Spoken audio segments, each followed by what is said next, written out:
Hello বন্ধুরা, আমার আজকের আয়োজন ঝাল ঝাল করে চিকেন। এখানে লবণ হলুদ আর সরষের তেল দিয়ে চিকেন মাখা। এখানে হচ্ছে আদা পেঁয়াজ রসুন বাটা লঙ্কা।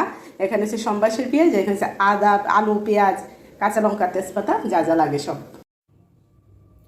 আমি জানি চিকেন সবাই রান্না করে, কম রান্না, তারপর আমি আমার স্টাইলে রান্না করতে তেজপাতা দিলাম, পেঁয়াজ, আমার তেজপাতা পেঁয়াজ হয়ে গেছে। এবার আগে দেবো মশলা।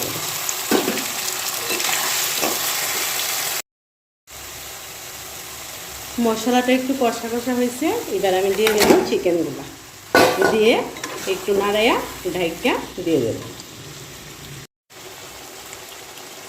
এবার দিয়ে দেবো আমি আলু পেঁয়াজগুলো। এগুলো আবার বেশি আগে দিলে আছে না, একদম বেশি সিদ্ধ হয়ে ভর্তা হয়ে যাবে। এবার আলু পেঁয়াজগুলো নাড়াইটারে একটু ঢাইকা দেব, হইতে থাকুক।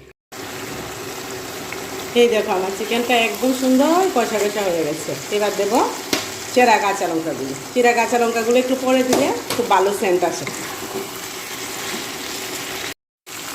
আমার চিকেন কষা হয়ে গেছে। এবার দেবো একটু গরম জল। চিকেনে সবসময় গরম জল দিলে চিকেনের টেস্টটা খুব ভালো হয়। তুমি দেখো আমার চিকেন হয়ে গেছে। এবার একটু গরম মশলা গুঁড়া দেবো, দিয়ে বাস নাড়াচাড়া দিলেই একটু রাখলেই হয়ে যাবে।